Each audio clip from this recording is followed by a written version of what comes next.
Yo, what is going on, guys? We are back with another video. I want to apologize again.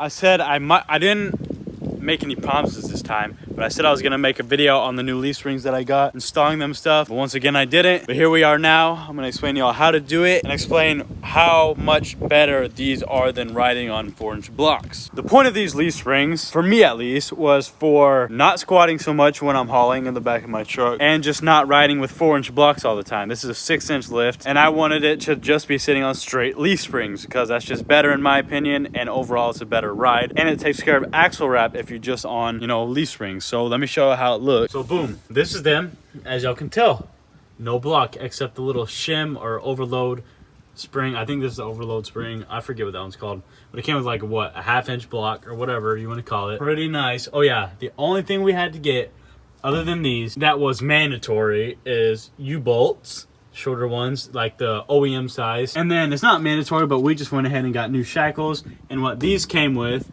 is obviously the springs, and they come in sets of 1, so you have to buy this one and that one separately. But the only thing it came with was the bushing that's actually inside of the leaf spring, which kind of sucks, but it's already done a lot better. I've noticed a bunch of good stuff that is already done. I'm gonna start off with the biggest thing. It's axle wrap. I can sit in a spot and actually do burnouts now. Yes, I can literally do burnouts in this. So if you're on blocks and you have axle wrap and you want to do something about it, I'm gonna drop these down in the description. I'm not sponsored by them or anything.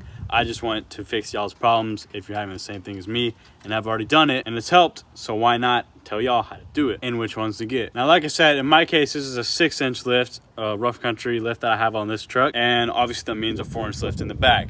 These springs were rated at a 4 to 6-inch lift. I'll show you how it's sitting. It's sitting pretty much leveled, pretty much about how it was. I think they're said to sag a little once they're wore in.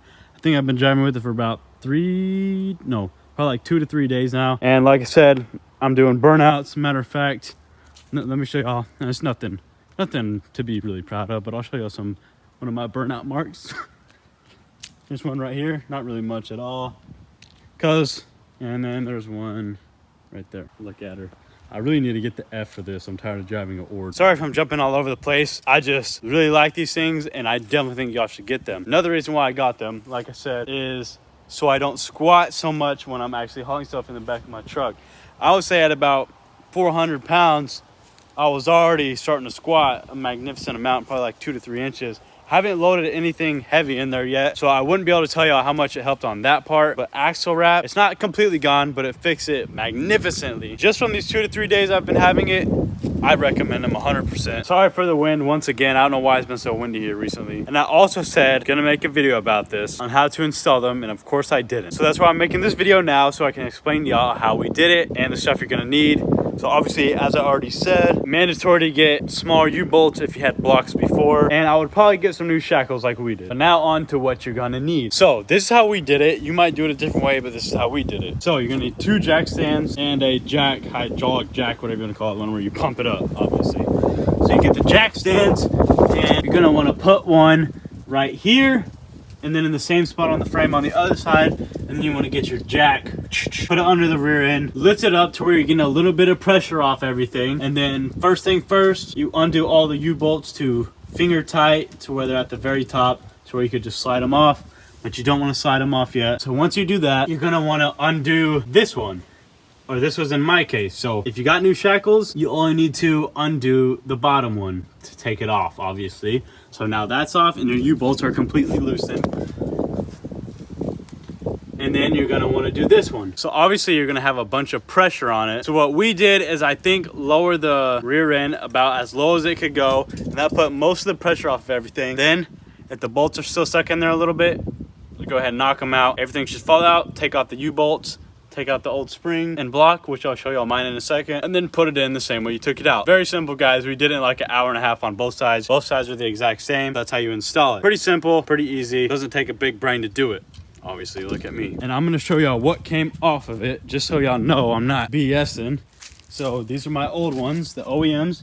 we see how I was telling y'all we only took off the bottom bolt because the old shackles are still on there. But here they are, and then there's the 4-inch blocks on them. And the difference between these and the other ones, because you're probably thinking, those look pretty similar to the other ones. So these ones are definitely worn out. They are the OEM ones, 25 years old, and they don't have very much of a curve to them. They're almost flat in a sense. These new ones, about right here, were curved up, and on that side were curved up, which gave it that lift, as y'all can tell. Pretty much how it was before. I wanted to go ahead and show y'all this, that the new bolts are like a gold color. So it's kind of like, I don't know, it kind of looks cool in my opinion, to be honest. I kind of was thinking about doing something different, and on the top of the U-bolts, getting some kind of spike lug and putting it on there and seeing how it looked. I thought it'd be pretty cool. Y'all let me know down below in the comments if y'all think it would look cool. But yeah, same thing on this side. I was showing y'all the other side a minute ago, but the same thing obviously on this side. Pretty simple, pretty straightforward on how to do it as well. Now, I'm gonna try really hard to make the video on the electric fan conversion while we're actually doing it. Is it gonna happen? I don't know, I hope it does. But yeah, I just really wanna make this video real quick and simple and easy, just to tell you that they are on there, and it's a huge difference. I think it was a little over $500 for both of them. I know it's quite a bit, but in the end it was probably like $600-700 just for everything that we had gotten. Not that bad for what it's done so far. I don't think you can beat the price. And like I said, I don't know if I said in this video or a previous one, but it was impossible to find 6-inch lifted leaf springs for a 2-wheel drive in my year, of course, in my truck. But I finally found them. Yes, these are 2.5-inch wides, and they're a perfect fit in. So I don't know length and everything on them, but whatever it is, it's perfect. If y'all want to see a video of me like driving around with it and like maybe doing a few burnouts or something, let me know down below in the comment. And just let me know what else y'all want to see about this truck and or anything, honestly. But yeah, guys, I think that's gonna go ahead and wrap up this video. Like I said, short and sweet and to the point. But hope y'all guys did enjoy this video. If you did, make sure to drop a like if you haven't already. Subscribe if you're new. And I will see y'all in the next one. Peace out.